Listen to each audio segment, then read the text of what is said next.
More than 5,000 miles away from the terror that unfolded in Boston, marathon runners in Bethlehem can't help but have Boston on their minds. No one more than Karen Kia. She ran in the Boston Marathon and heard the explosions as she cooled down.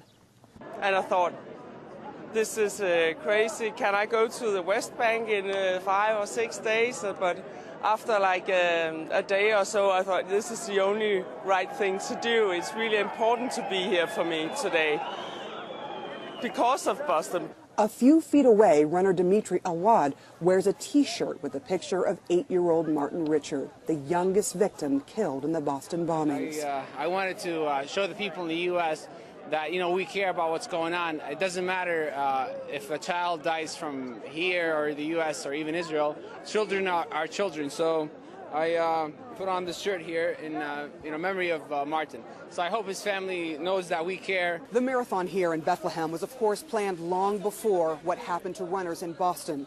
And with the victims of Boston fresh on the minds of runners here, they are also here to send a political message about the restrictions on Palestinians' movement.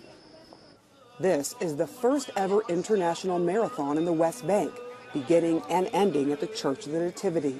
The route is a tough one, mapped out by organizers to make a point by taking runners through some of the restrictions Palestinians face daily. Those running the full marathon had to run the same route twice, right past the massive wall that snakes through parts of the West Bank and cuts off access. Israel says the wall has successfully helped stop terror attacks from the West Bank, and the restrictions on Palestinians are for security reasons.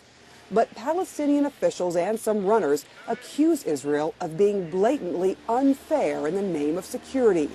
This year, Israel refused to let 26 runners from Gaza, including an Olympic athlete, into the West Bank for the marathon, saying they did not meet Israel's criteria for movement between the two areas.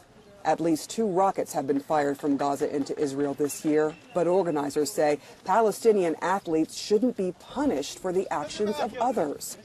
I think it's the time now to punish the Israelis, to ask the Israelis to stop their crazy, racist measures, procedures against the Palestinian sport family.